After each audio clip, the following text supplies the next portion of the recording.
hormati kami kasih Bapak Camat Pantar Barat Laut bersama Ibu Ketua PKK, Bapak Desa Bewanggonong, Lama, Marisa, Kayang, Kolondama Tengah, Kolondama Barat, Alun, ya, desa. Bapak Pendeta yang kami kasih, kami hormati, Bapak Danpos Ramil 162202 hadir, Bapak Kapolsek Pantar Barat, Bapak Asisten yang hadirin, Bapak Asisten 1, 2, 3 hadir, terus pimpinan OPD ini hadir cukup lengkap, hampir 27 OPD saya ajak ke sini, kaum sekalian. Dan saya kasih orang tua-tua, kakak adik, keluarga, saudara, seluruh warga masyarakat Pantar Barat Laut yang ada di Marica dan sekitarnya, terutama ini orang tua saya Bapak Halim Gorang. Kami bersyukur, berterima kasih karena penyambutan yang luar biasa. Tepuk tangan dulu untuk kita semua.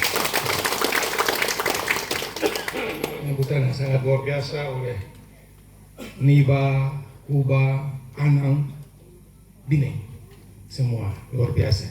Saya merasa saya datang di kampung halaman saya sendiri, rumah saya sendiri, dan saya berwakil menyampaikan ucapan terima kasih.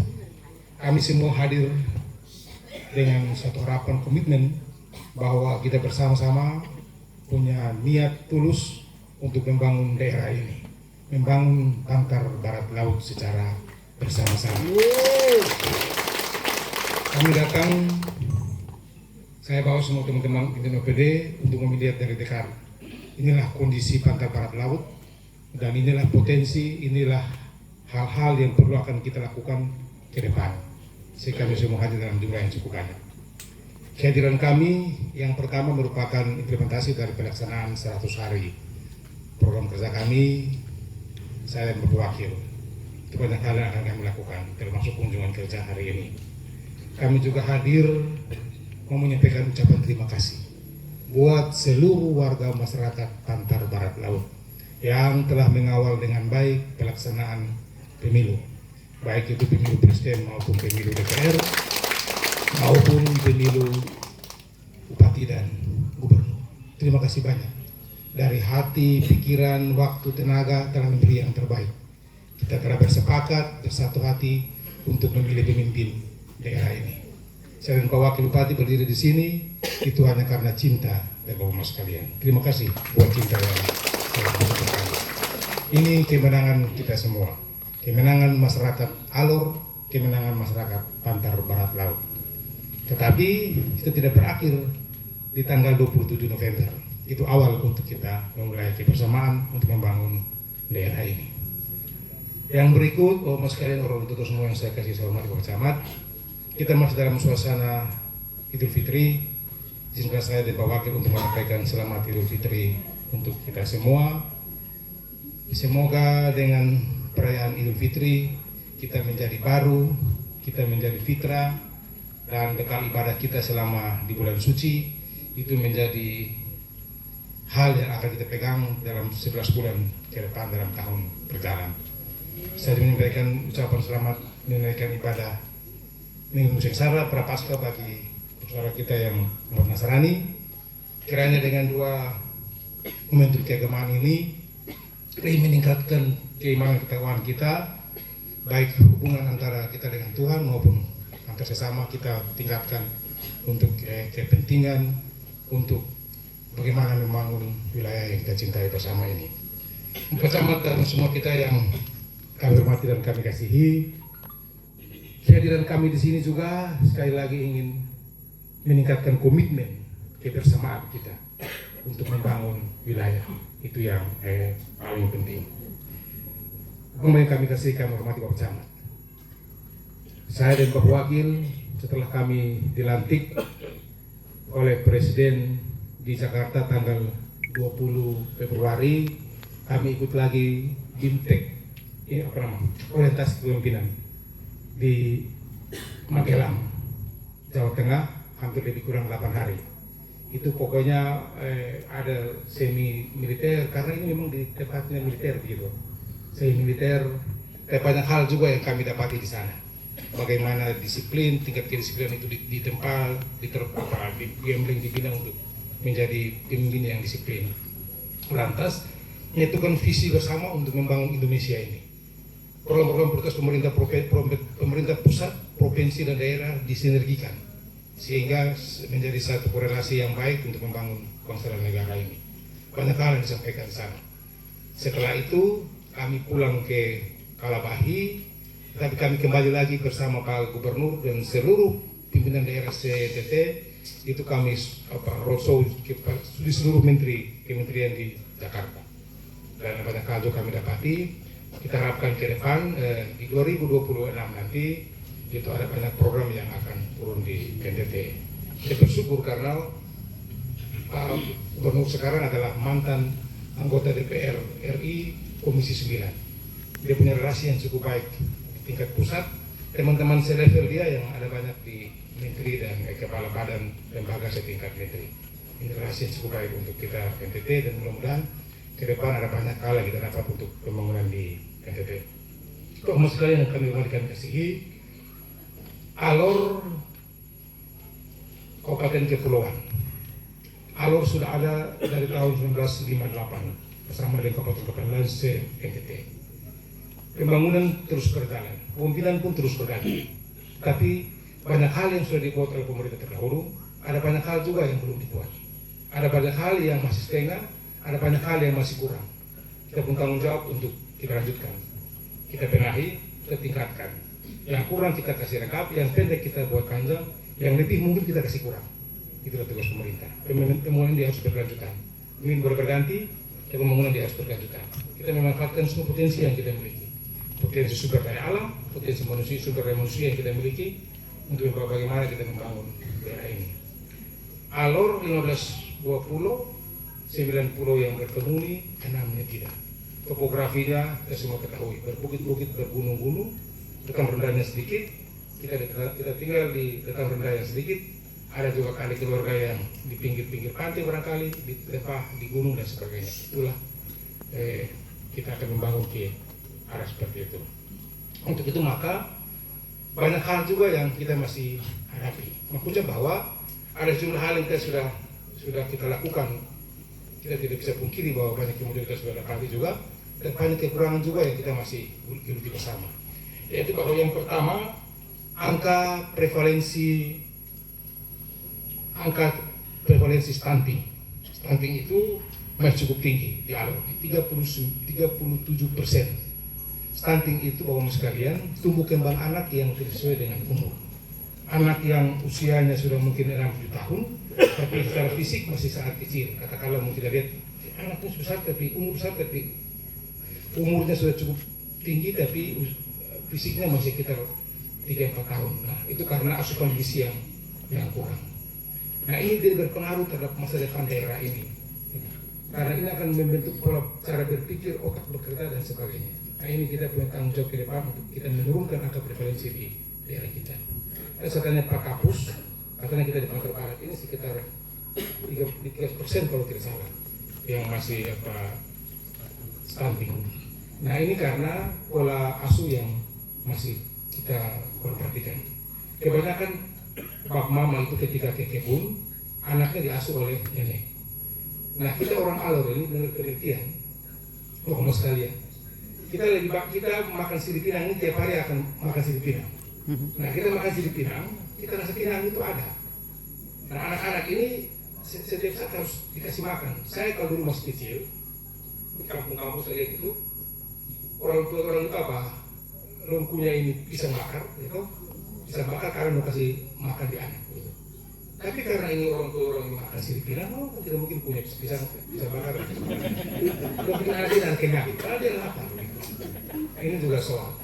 Makanya kenapa anak itu lapar? Itu penelitian bukan begitu. Karena makan sirip pinang, mama yang merasa kenyang, apalagi nenek merasa kenyang terus, dia pikir orang berkenyang, anak ada lapar. Gitu. Nah, itu berpengaruh terhadap tumbuh.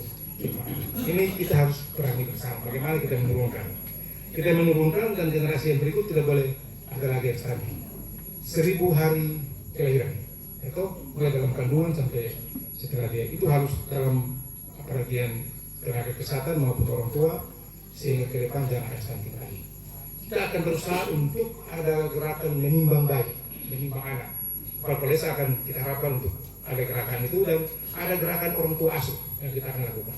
Sehingga ini program kita semua bersama ke depan, kita menurunkan yang sudah ada, tapi membedakan jangan lagi yang muncul lagi yang namanya stunting di daerah ini. Karena itu hal yang sangat menjadi momok bagi bangsa dan daerah ini.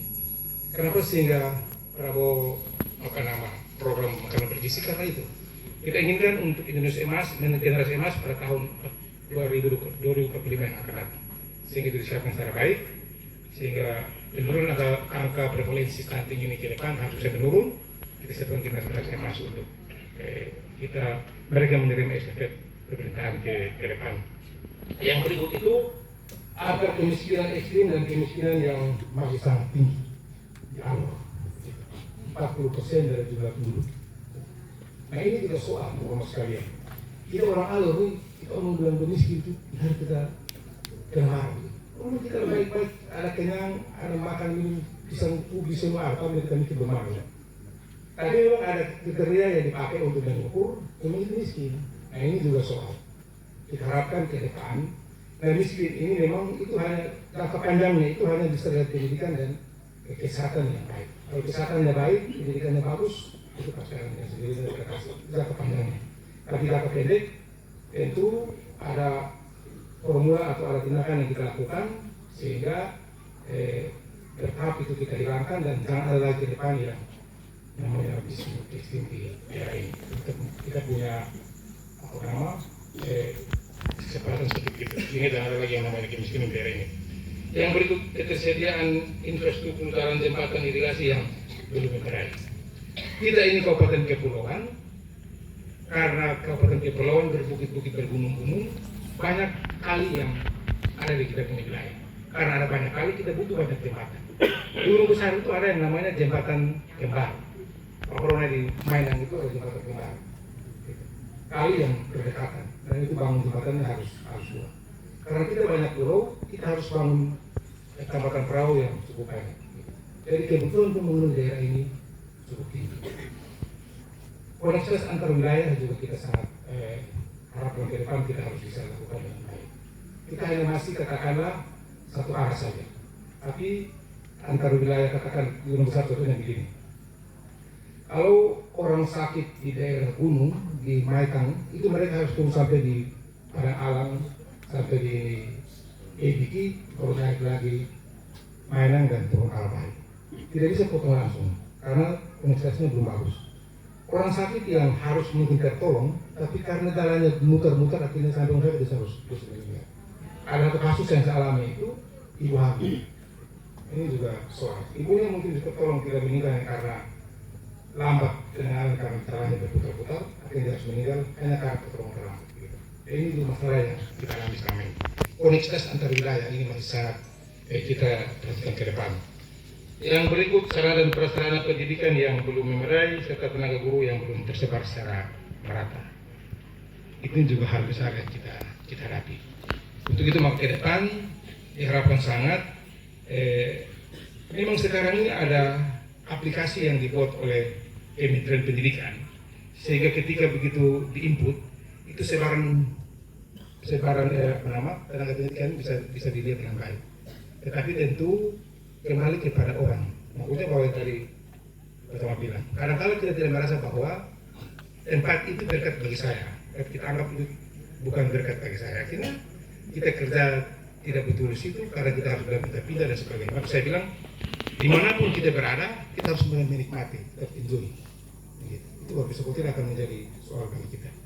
Ini masalah yang kita ada bersama ini. Yang berikut sarana kesehatan yang belum memadai dan tenaga kesehatan yang belum tersebar secara merata. Ini kita persoalan daerah ini.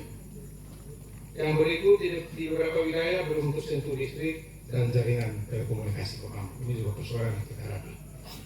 Ada juga yang sudah listrik masuk, tapi ada yang belum. Nah, kebutuhan akan jaringan ini menjadi persoalan. Sekarang ini semua anak-anak sekolah kerja tugas, termasuk guru-guru semua input data juga pakai jaringan internet. Nah, ini juga kita alur sangat persoalan. Kami ketika sampai di alur timur, langsung teman begini nih yang guru-guru pegang laptop cari jaringan. Ini juga persoalan. Orang bilang apa? GSM sedikit mati. Jadi ada tempat yang memang harus terus itu berdapat jaringan. Kalau kita geser mati. Ini juga persoalan. Jadi kita secara bertahap kita akan upayakan bagaimana jaringan akan terkunci semua.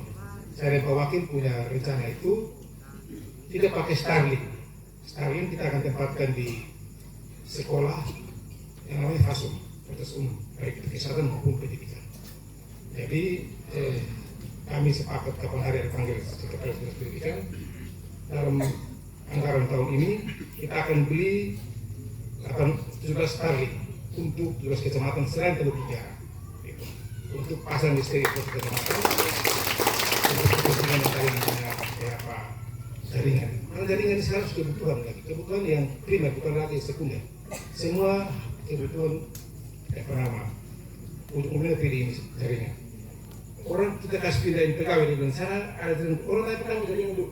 Dan kalau kita air listrik orang tanya ada jaringan tidak. Nah, ini soal. Dan ini juga problem yang kita hadapi. Kita harapkan ke depan kita bisa mencari secara bertahap. Rumah sekalian. Yang berikut itu ketersediaan air bersih belum merata di semua wilayah. Ini juga soal. Kita saya sini kurang tahu, tapi di daerah Kabola itu mulai dari Lawahing, kebun kopi susah air. Jangan jauh-jauh, Nusa itu air susah juga. Nah, ini juga kita punya kekurangan ke depan. Bapak sekalian, ini tanggung jawab yang kita lakukan sehingga air ini kebutuhan dasar manusia. Banyak yang belum masyarakat, agak banyak daerah, banyak tempat yang masih kekurangan air. Kita perhatikan. Yang terakhir itu Bapak sekalian, efisiensi anggaran dari Bapak Camat sampaikan. Ini program juga. Kita untuk dana KPU-an tahun ini itu ada sekitar 62 miliar yang ditarik kembali oleh pemerintah pusat. Kita dipantar alokasi anggaran sekitar mendekati 20 miliar dipantar yang ditarik kembali. Itu ruas jalan Kolondama Bolowang. Latuna Bolowang. Latuna Bolowang itu hampir 11 miliar. 11 miliar. Terus Kabil Pandai itu sekitar 7 miliar lebih. Itu pun ditarik. Dan yang sama juga itu bangun jalan dari Alila ke Alendong Awala. Itu juga ditarik. Termasuk irigasi dari Moli. Itu sekitar 32 miliar dan rak. Terus istilahnya dana spesifikren yang 300, 400, 500 yang kita lapin jalan, kita aspal jalan termasuk buat gorong-gorong, buat ini jembatan barangkali. Itu totalnya sekitar 32 miliar. Semua ditarik oleh pemerintah pusat. Jadi teman-teman di PU itu hanya sekarang mereka hanya mengelola dana mungkin sampai 100 juta juga mungkin. Kebetulan ada bencana alam, maka kita arahkan dana BTT untuk bantuan terbuka untuk mereka pakai untuk bagi yang namanya kerja bencana. Nah ini konsekuensi dari efisiensi anggaran yang kita dilakukan oleh pemerintah pusat. Tetapi Bapak sekalian, itu diperuntukkan untuk pemberian makanan bergizi gratis untuk anak-anak, ibu hamil dan balita. Dan yang berikut untuk ketersediaan pangan, yang berikut lagi itu 3 juta rumah di Indonesia dan pemeriksaan gratis setiap bulan tahun. Itu uangnya dipotong ke sana. Tapi memang di mana-mana juga begitu. Biasanya itu pemerintahan pertama itu akan terjadi seperti ini. Setelah tahun-tahun kedua dia akan normal gitu. Yaitu kondisi yang kita alami saat ini. Bapak sekalian, itu hal-hal yang kita hadapi saat ini dan tentu kepada kita semua. Saya sangat berharap Wakil kita menggerakkan potensi-potensi yang kita miliki. Kami juga punya program, itu akan kita berikan bantuan kepada kelompok sebesar 50 juta per kelompok. Gitu. Ini merupakan kelompok ini Bapak sekalian. Kelompok untuk kita bagaimana sambut yang namanya ini makan bergizi gratis. Karena akan ada uang sekitar 8 triliun yang ada di NTT. Gitu. 8 triliun. Kita di Alor ini hampir 300 miliar yang akan beredar di Alor ini hanya untuk kepentingan makan gratis ini. Makan gratis. Kita punya anak sekolah sekitar 5.000 lebih, ditambah dengan satu orang makan harus satu kali makan itu 10.000 selama 1 bulan 22 hari makan, tinggal 3 kali sudah. Kebutuhan akan bahan baku makanan ini yang bergizi ini sayur-sayuran itu 250 kg per hari. Demikian juga ayam petelur ayam juga sedemikian 3.500 butir per hari, tambah lagi dengan ayam potong dan sebagainya. Kebutuhan yang cukup besar untuk itu. Nah ini semua kita harapkan ada di kampung halaman kita masing-masing. Supaya uang yang masuk itu jangan dia keluar lagi. Karena di tempat-tempat lain juga orang butuh hal seperti itu. Nah, bagaimana kita mau ambil orang dari kampung dulu sudah butuh. Jadi ke depan ini harus menjadi peluang untuk kita lakukan. Uang yang kami kasih itu akan menjadi motivasi untuk kita bangun buka kelompok. Nah kelompok ini diharapkan jangan uang ini dibagi lagi per orang, atau mungkin buka kios satu orang dikasih 1 juta, 2 juta, akhirnya uang habis dan tidak ada manfaat. Tapi dia harus digunakan secara kelompok, sehingga uang ini bisa mendatangkan manfaat bagi kelompok, terutama kita menangkap peluang ini makan bergizi gratis. Ke depan juga pemerintah lewat Kementerian UMKM dan Kementerian Koperasi itu ada namanya Koperasi Merah Putih. Satu desa akan dikasih dana 3-4 miliar untuk dikelola. Itu hanya untuk menghindari yang namanya pinjol, yang namanya rentenir, gitu. Itu programnya Prabowo. Jadi ini saya bilang begini, ini ke depan ini orang tidak akan menjadi kepala desa. Orang akan berlomba untuk menjadi itu koperasi. Karena kalau uang cukup besar, uang sekalian. 1-2 bulan lagi nanti sudah jalan karena dia punya surat edaran, petunjuknya sudah dikirim ke kantor koperasi di kabupaten. Gitu. Jadi ini semua harus dimanfaatkan dengan baik, sehingga peluang ini harus kita ambil. Uang yang beredar di masyarakat jangan dikembali lagi ke tempat lain hanya karena kita tidak punya bahan baku. Orang sekalian, yang berikut lagi bahwa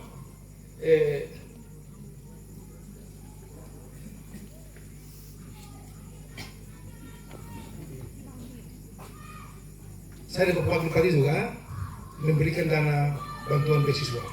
Itu namanya beasiswa transisi.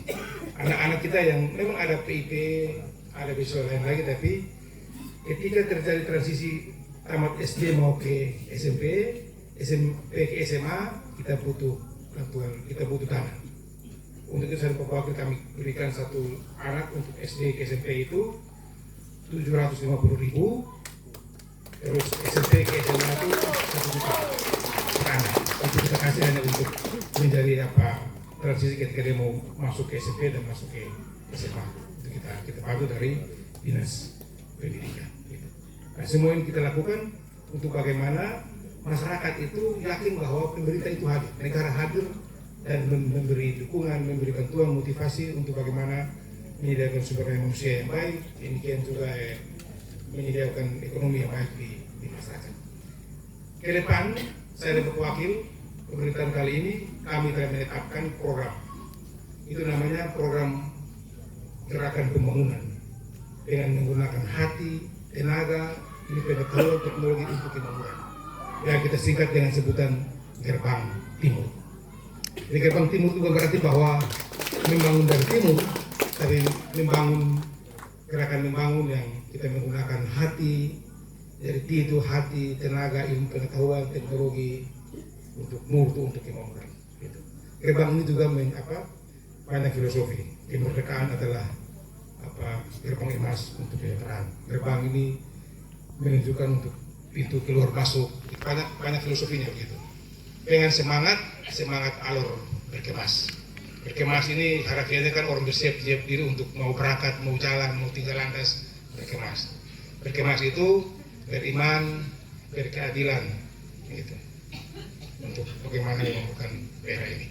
Banyak hal yang akan dilakukan dan itu harapan kami bersama bahwa kita harus bersinergi. Pemerintah provinsi, kabupaten, kecamatan kita bersinergi untuk membangun daerah ini. Baik, untuk kali ini kegiatan di Kecamatan Pantar Barat Laut. Itu yang pertama itu rehabilitasi ruang kelas SMP Negeri Kronlama Barat seharga 300 juta. Yang kedua, pengadaan buku perpustakaan SMP Negeri Demono. Itu 25.332.000. Yang berikut pengadaan mobiler di SMP Negeri Muba, Kordon Barat, 2 ruang 50 juta. Yang berikut pengadaan alat permainan edukatif di TK sebesar 47 juta. Yang berikut pengembangan layanan perpustakaan elektronik di Desa Kaya. Ini sebesar 18.900.000 lebih.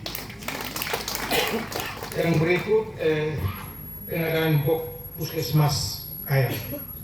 Itu sebesar 620 juta lebih. Yang berikut lagi itu penyediaan tali rumput laut. Tali rumput laut di desa-desa sebesar 41 juta lebih. Ya, yang berikut itu perluasan spa, sistem terbukaan air minum ya. Itu sebesar sambung rumah sebesar 200 juta. Total dana yang ada masuk di kecamatan ini sebesar 1 miliar 100 juta lebih. Nah, nanti kalau tambah lagi dengan Starlink, tambah dengan lain-lain, saya kira bahwa kita bisa mencapai hampir 1 miliar lebih. Di dalam kondisi seperti ini, kita mensyukuri apa yang ada, tapi kita berdoa bahwa pasti ke depan ada banyak hal juga yang kita akan dapati. Kita yang ada di Panter Barat ini kan, Panter Barat ini saya lihat, ini mulai dari Demorong ke Sebar sampai di Beluang, itu Beluang, Panter Barat, Kordon Barat. Jadi sepanjang jalan ini. Nah, jalan saya tadi jalan lewat Baranusa Demorong, saya merasa di jalan terus baik. Jadi setelah kami pulang dari sini, teman-teman di Bapeda, ini ada kedua Bapeda, kami akan muat untuk 13 kilo 200 meter. Itu jalan kabupaten. Dari Demorong yang sudah bangun ke sana ini jalan provinsi. Kita akan lakukan di sana, jadi kita harapkan mudah-mudahan uang ini mencukupi. Kalaupun tidak, tetap kita akan bangun tahun depan. Kalau bisa ya kita bangun. Dari tahun